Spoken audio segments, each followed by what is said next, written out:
Hola, ¿cómo están? Bueno, yo soy la doctora Mariana Barrancos, ustedes ya me conocen quizás de otros cursos. Antes éramos clases médicas, ahora somos Praxia Educación. Y este es el curso de diagnóstico por imágenes y vamos a comenzar ahora con la primera clase. Aquí vamos a explicar todo lo que es generalidades y bases físicas.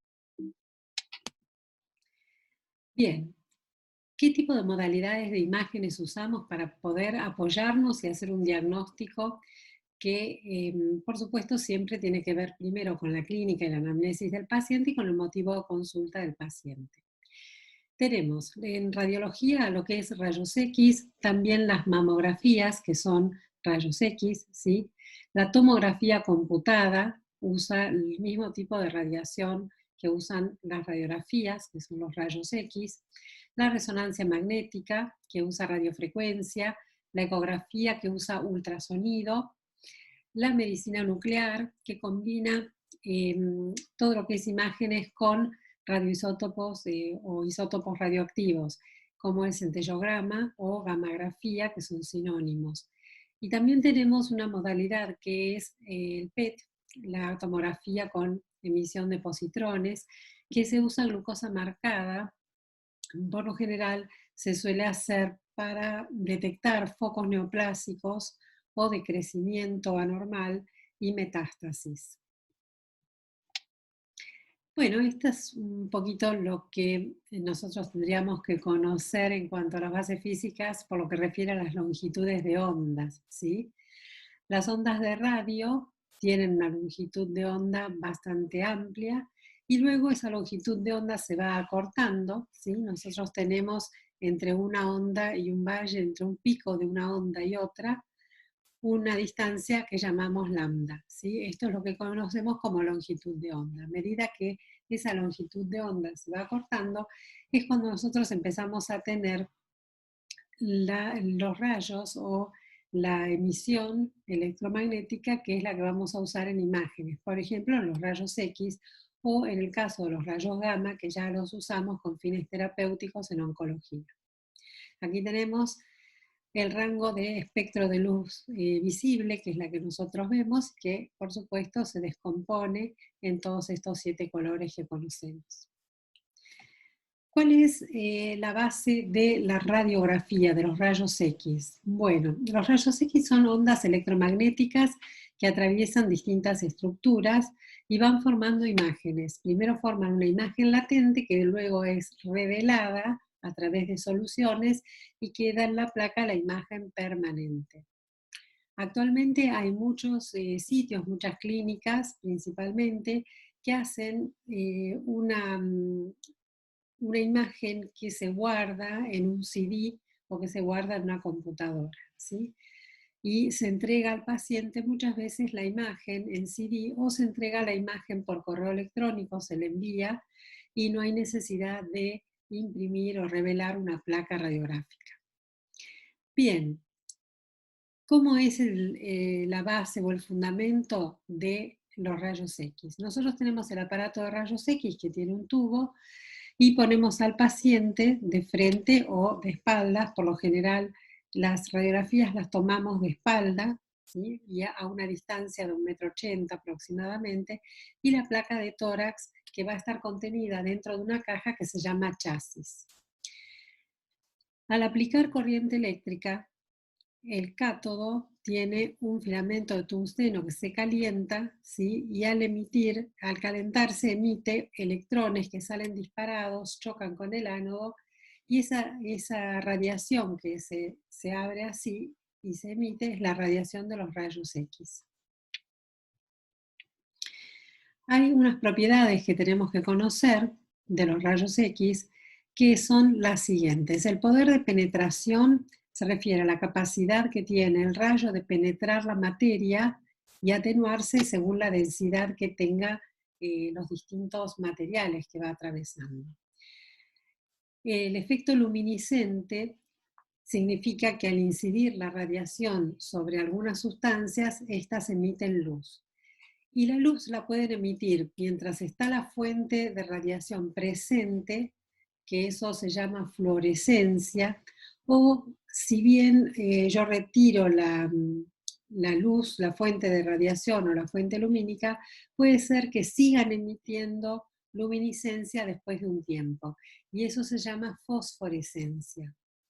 Luego tienen el efecto fotográfico, que es la capacidad de hacer una imagen en una placa, ¿sí? Al impactar, los rayos atraviesan el cuerpo y luego dibujan una imagen en una placa y ese es el efecto fotográfico. Esa placa tiene una emulsión, ¿sí?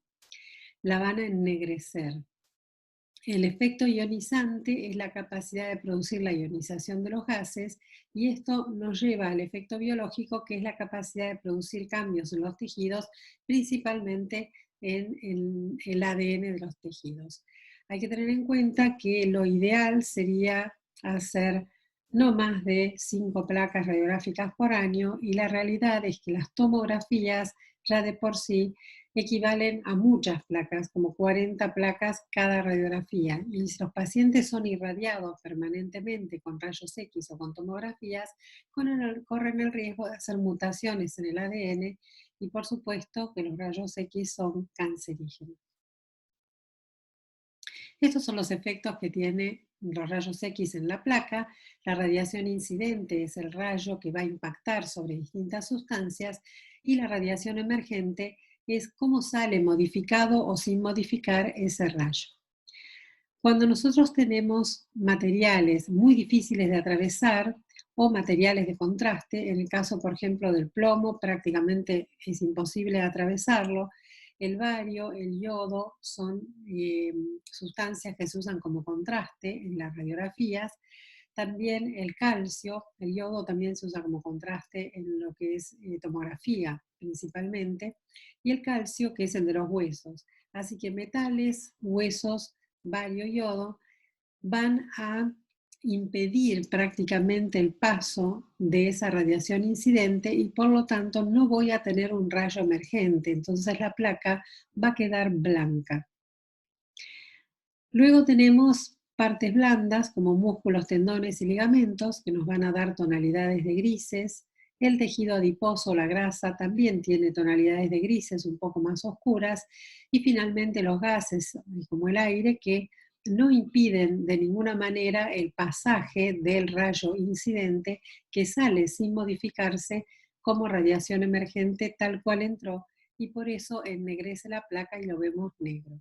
En una radiografía el aire se ve negro, ¿sí? Las partes blandas y el tejido adiposo los vamos a ver grises, y todo lo que sea hueso, ¿sí? Lo que contenga calcio, todo lo que sean metales y todo lo que sean sustancias de contraste las vamos a ver blancas. Aquí tenemos una representación de las distintas densidades básicas: aire, grasa, agua, calcio y metal. Metal por lo general se ve blanco brillante. En radiología todo lo que es negro oscuro decimos que es radiolúcido o hiperclaro. Lo que es blanco decimos que es radiopaco. Una opacidad es algo blanco. Una hiperclaridad o una radiolucidez es algo negro. Tenemos distintos signos semiológicos y el clásico, el característico es el signo de la silueta. Se refiere a si se puede ver o no el contorno de la silueta cardíaca, pero se puede aplicar a otras estructuras. Por lo general, el signo de la silueta es positivo cuando el contorno de la silueta cardíaca se borra. Puede ser de la silueta, puede ser de un vaso, de los cilios, cualquier otra estructura. Cuando el signo de la silueta es negativo, el contorno no se borra y se sigue viendo, y puede ser porque sean estructuras de diferente densidad o porque estén en diferentes planos. Entonces, aquí vemos cómo se borra el signo de la silueta cuando yo tengo dos estructuras superpuestas que anatómicamente son diferentes pero tienen la misma densidad o bien están en el mismo plano. Y signo de la silueta negativo cuando yo puedo continuar viendo el contorno y la otra estructura que tengo tiene una densidad diferente o está en otro plano. La ecografía ultrasonido son sondas sonoras de alta frecuencia que se van a propagar por un medio que es el agua.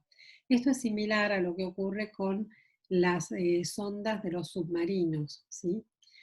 Esto genera un eco que forma una imagen. Esta energía es mecánica, ¿sí? La energía de sonora de alta frecuencia es mecánica, y la contra que tiene o la desventaja que tiene la ecografía es que es operador dependiente. No importa qué tan bueno sea el aparato, el ecógrafo, pero sí importa que el ecografista, que es el médico que hace la ecografía, tenga mucha experiencia y sepa hacerla muy bien. Tenemos aparatos portátiles como el que vemos aquí y tenemos aparatos estáticos como el que está aquí. También vamos a usar distintos tipos de transductores, que es la pieza fundamental del ecógrafo, que es la que vamos a aplicar sobre el paciente para poder generar la imagen, y que según lo que vayamos a buscar o el órgano que vayamos a explorar, pueden ser de distintos tipos: lineal, convexo, sectorial, intracavitario. Por lo general, los transductores tienen una frecuencia de 2.5 a 20 MHz. El sectorial lo podemos usar principalmente para todo lo que es ecocardiograma, con o sin Doppler. Doppler es el efecto que uno ve en colores, que mide los flujos, ¿sí? Si los flujos van o vienen, si vienen o se acercan son colores rojos, y si se van o se alejan son colores azules. Usa una frecuencia de 3,5 aquí más o menos a 5 MHz. Cuanto menor es la frecuencia, mayor es la penetración, ¿sí? Los transductores lineales los podemos usar para la glándula tiroides, para la glándula mamaria, para el músculo. Tienen una frecuencia de 7,5 a 20 MHz. También se pueden usar cuando uno ha hecho una intubación errónea y la cánula de intubación, en lugar de estar en la tráquea, está en el esófago. O a veces para colocar vía central en el quirófano. Los convexos sirven para el abdomen. Nosotros podemos explorar debajo del espacio intercostal, del reborde intercostal, mejor dicho, lo que es el espacio de Morrison o espacio patorrenal, que esto en el caso de un paciente politraumatizado o de una emergencia médica es muy útil para ver si hay alguna colección, sobre todo de sangre, ¿sí? Si hay algún hematoma o una hemorragia en el espacio de Morrison. La frecuencia que usa es 3,5 MHz o 15, con una penetración de unos 15 centímetros. Y los intracavitarios, que son los ecógrafos transvaginales o transrectales, se usan principalmente en ginecología para ver el útero, los ovarios o para los embarazos, y también en los hombres para ver próstata, ¿sí? Si hay cáncer de próstata o hiperplasia prostática benigna. Bien, también tenemos distintos modos y efectos. Vamos a hablar de los modos. Los modos son tres: el bidimensional, que es un modo de brillo; el de movimiento o lineal, que es el que usamos en el ecocardio con Doppler, o para ver, en este caso, aquí tenemos una ecografía con Doppler de las arterias coronarias, por ejemplo, de las arterias carótidas. Y el modo A, que es el de oftalmología, que se ven como picos o espigas, ¿sí? El bidimensional es el que usamos siempre. Y el efecto piezoeléctrico consiste en lo siguiente: cuando yo aplico electricidad al aparato y lo hago funcionar, esta energía que viene como onda sonora desacomoda los cristales piezoeléctricos que están en la superficie o en la cabeza del transductor. Se genera el ultrasonido, que es la onda sonora, choca contra distintas estructuras del cuerpo y me devuelve un eco. Este eco vuelve a reacomodar los cristales piezoeléctricos de una manera determinada, y esto se vuelve a generar una energía mecánica que me va a formar la imagen en el aparato, en el ecógrafo, en la pantalla o monitor del ecógrafo. El efecto piezoeléctrico es esta: es la capacidad de transformar la energía mecánica en energía sonora y que ese eco vuelva otra vez a transformarlo en energía mecánica para construir una imagen. El Doppler, ya dijimos, es para el estudio o la evaluación de flujos, se usa mucho por lo general en el corazón, el ecocardio Doppler, ¿sí? El ecocardio con Doppler. Y hay algo que se llama impedancia acústica que tiene que ver con las limitantes para efectuar una ecografía. Por lo general, el aire es el enemigo más importante que tiene la ecografía y también es difícil de atravesar materiales como el hueso. De ecografía lo que tenemos que tener en cuenta es que hablamos siempre de ecogenicidad, ¿sí? Así como en la radiografía hablábamos de radiopacidad y radiolucidez, aquí en la ecografía hablamos de ecogenicidad. Anecoico es cuando veo todo negro, es la ausencia de señal de sonido y así lo voy a ver cuando tengo agua. Hiperecoico, tengo señales con mayor intensidad de sonido y voy a ver blanco. Esto puede ser, por ejemplo, cuando veo un cálculo, un lito se ve bien blanco. Hipoecoico son señales de menor intensidad, por lo general los voy a ver gris oscuro, eso puede ser en el caso de algunos tumores o de algunos parénquimas. Isoecoico tiene que ver con la señal de intensidad intermedia, que da tonalidades muy similares a la ecogenicidad hepática. Lo que se toma como parámetro medio es la ecogenicidad del hígado, ese color gris. Luego tenemos algunos artefactos en ecografía, principalmente dos, la sombra acústica posterior y el refuerzo posterior.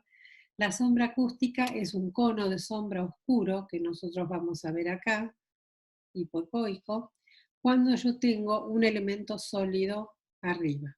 Acá vemos un lito, un cálculo, ¿sí? Que es blanco, es decir, es hiperecoico y me arroja por detrás una sombra acústica posterior. En el caso de las imágenes que son anecoicas, como puede ser el caso de un quiste está lleno de agua, recuerden, un quiste está lleno de agua, entonces lo vamos a ver anecoico o negro. Vamos a ver por detrás una imagen más brillante, más hiperecogénica, blanca, que se forma debajo de este elemento, de este quiste, o por ejemplo la vejiga llena. Eso se llama refuerzo posterior. Cuando hacemos una punción, por lo general, vemos aquí hacemos la punción en la punta de la aguja y luego hay otro artefacto que se llama cola de cometa, como si fuera una cola de un cometa. Nosotros acá vemos que la cabecita del cometa sería la punta donde hacemos la punción con la aguja, la punta de la aguja, y la cola de cometa sería el artefacto que se forma cuando hacemos la punción. Bueno, con respecto a la tomografía computarizada o tomografía axial computarizada, como se llamaba siempre antes, usa rayos X, ¿sí? Recuerden que una tomografía es como sacar como 40 radiografías juntas. Hay un aparato que es este tubo que está aquí, que se llama gantry, ¿sí? Y una camilla y el paciente va a pasar por esa camilla y el aparato gira. El contraste que se usa es el yodo. Y lo que hablamos aquí, digamos, la nomenclatura que le damos es de densidades. Vamos a hablar de hipodenso, hiperdenso o isodenso. Y se miden estas densidades en unas unidades que se llaman unidades Hounsfield. También podemos hacer tomografías con PET-COM, tomografía por emisión de positrones, cuando queremos detectar focos neoplásicos o queremos detectar metástasis. Y también hay algunas tomografías que son muy interesantes que hacen reconstrucciones en 3 dimensiones, tridimensionales. Aquí tenemos, por ejemplo, una tomografía del hígado, ¿sí? Todo lo que es blanco lo vamos a denominar o a llamar hiperdenso, como es el caso de las vértebras o como es el caso de la sangre también. La sangre en la tomografía se ve hiperdensa. El aire se ve hipodenso, se ve negro. En el hígado nosotros vamos a ver isodenso, que es las masas y la grasa, la vamos a ver isodensa en distintos matices de grises. Y aquí, por ejemplo, tenemos un hígado que tiene algunos quistes o algunas metástasis, no sabemos bien qué es, que luego se verá si realzan o no con contraste. Todo aquello que realce cuando aplicamos contraste, por lo general, es un tumor o tiene cierta malignidad. El agua la podemos ver gris oscuro y con contraste la vemos blanca como la sangre. Las unidades Hounsfield abarcan un rango desde más 1000, que es el hueso, y menos 1000, que es el aire. Así que más 1000 lo vamos a ver bien, bien, bien blanco, hiperdenso, y menos 1000, que es el aire, lo vamos a ver hipodenso, que es negro. El 0 corresponde al valor del agua. Acá tenemos las densidades que estábamos hablando recién, desde más 1000 hasta menos 1000, y el 0 corresponde al agua. Recuerden esto, el 0 corresponde al valor del agua. Las tomografías tienen técnicas o ventanas. Tenemos principalmente 3 ventanas. La pulmonar, que vamos a ver el parénquima pulmonar, como lo vemos aquí. La mediastinal, donde se ve principalmente el corazón y los grandes vasos. Y también podemos ver partes blandas. Y luego tenemos la ósea o la de tomografía de cerebro, donde vemos bien la placa ósea de la calota. Bien, aquí tenemos una imagen de lo que es una PET, una tomografía por emisión de positrones, y lo que usa es un trazador, que es la fluorodesoxiglucosa o 18-fluorodesoxiglucosa, que es un isótopo radioactivo. Las células cancerígenas, los focos neoplásicos en general, las metástasis, consumen mucha glucosa, por eso quedan marcados de esta manera, donde hay un foco, por ejemplo, un foco cancerígeno. También estos focos, bueno, son hipercaptantes y cualquier foco de crecimiento, o a veces en algunas infecciones también, vamos a tener focos hipercaptantes de fluorodesoxiglucosa. Y la tomografía 3D es la que vemos en la otra imagen, que es la que nos permite hacer una reconstrucción, en este caso del corazón, de la aorta, los riñones, como ustedes pueden ver en la imagen. La resonancia magnética lo que emplea es un campo magnético muy potente en pulsos de radiofrecuencia que va a alinear todos los átomos de hidrógeno. La mayor cantidad de átomos de hidrógeno que tenemos en el cuerpo están en el agua. Tenemos un volumen de agua importante. No sirve para el aire, es decir, para el pulmón no tiene mucha utilidad. Tiene ciertas contraindicaciones, ya que como ustedes ven acá en el aparato, el paciente tiene que entrar en este tubo, ¿sí? De modo que si el paciente es claustrofóbico no puede entrar. Tampoco si tiene algunos objetos metálicos y algunos dispositivos electrónicos como marcapasos, prótesis o implantes grandes que no sean de titanio. Si tuviera stent, por ejemplo, después de determinado tiempo, pasados 2 o 3 meses, sí pueden hacerse resonancias. El contraste que se usa es el gadolinio, pero es un contraste que en el embarazo está contraindicado. Y la resonancia tiene distintas secuencias o distintas pasadas en la máquina que se llaman T, T1, T2, etc. T1 es la secuencia de relajación longitudinal. Vamos a ver en blanco la grasa, una hemorragia, por ejemplo, la vamos a ver en blanco, el hueso lo vamos a ver en blanco, el gadolinio, que es el contraste paramagnético también. Todo lo que es sustancia blanca del sistema nervioso central lo vamos a ver blanco. Gris, vamos a ver la sustancia gris, el hígado, el vaso, el páncreas, el riñón, los músculos y aquellas lesiones que contengan agua. Ustedes ven aquí donde está el líquido cefalorraquídeo en los ventrículos, también lo vemos gris oscuro. Y negro se va a ver donde hay orina, quistes, tendones, vasos y aire. En T2 se invierten los colores y vamos a ver una secuencia de relajación transversal. Aquí En blanco vamos a ver el líquido cefalorraquídeo, que antes lo veíamos oscuro o lo veíamos en gris, la orina, los quistes, tumores, riñón, vasos y agua libre. En gris vamos a seguir viendo la sustancia gris como antes y vamos a ver también la grasa. Y en negro vamos a ver la sustancia blanca, el páncreas, el hígado, el músculo, el hueso y la cortical. Ven que aquí prácticamente ha desaparecido. El hueso lo vemos negro, los tendones, el aire y los vasos. En resonancia hablamos de intensidades, así que recuerden, en radiografía hablábamos de opacidad y radiolucidez. En ecografía hablábamos de ecogenicidad, anecoico, hiperecoico, isoecoico, hipoecoico. En tomografía hablamos de densidades, hiperdenso, isodenso, hipodenso, y en resonancia hablamos de intensidades, si es hiperintenso, si es isointenso o hipointenso. Hiperintenso cuando la señal es alta y la imagen se ve blanca brillante, como por ejemplo veíamos el hueso en T1 o el líquido cefalorraquídeo en T2. Isointenso, la señal es intermedia y lo vamos a ver como una imagen gris, principalmente en los músculos, como ven aquí en la imagen del pie, los músculos los vemos grises. Hipointenso cuando la señal es baja y la imagen la vemos oscura, como es el caso de los líquidos en general, quistes, orinas o el líquido cefalorraquídeo, pero en T1.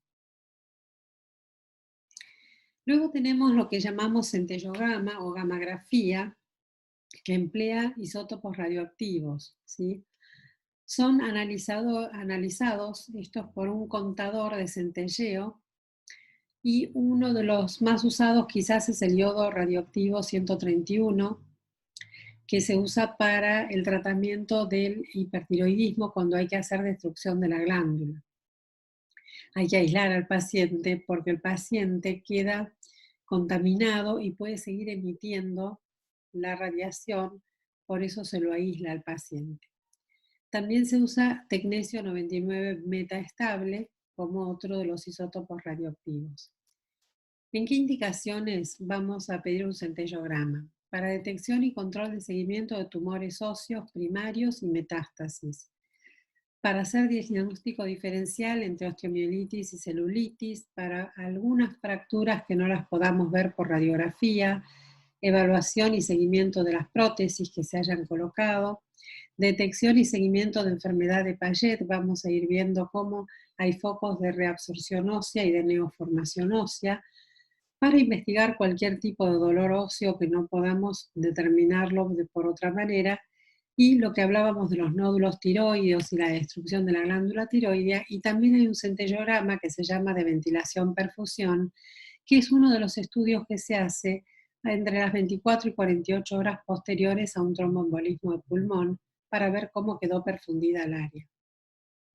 Aquí tenemos el centellograma o gammagrafía, en este caso un centellograma óseo para ver los focos de neoformación en la enfermedad de Payet, y en este caso un centellograma de ventilación-perfusión para ver cómo quedó perfundido el pulmón después de un tromboembolismo de pulmón. No hay que confundir el centellograma óseo con la densitometría ósea, que son placas radiográficas que se toman principalmente del fémur y la cadera. Los medios de contraste. En tomografía usamos contrastes iodados, ¿sí? Salvo la tomografía por emisión de positrones que usa la 18-fluorodesoxiglucosa. En resonancia usamos el gadolínio, que está contraindicado en embarazo. Las personas también que tengan alergia al yodo no pueden hacer una tomografía contrastada con yodo, por supuesto. En la radiografía, por lo general, se usa bario, a menos que uno sospeche de alguna perforación en el tracto digestivo, y no le podemos dar bario porque podemos causarle una peritonitis química al paciente. Y en el centellograma usamos el yodo 131 radioactivo o bien el tecnesio 99 metaestable. Aquí terminamos con la primera parte de lo que es fundamentos y bases físicas del diagnóstico por imágenes. Muchas gracias. Nos vemos en el siguiente video.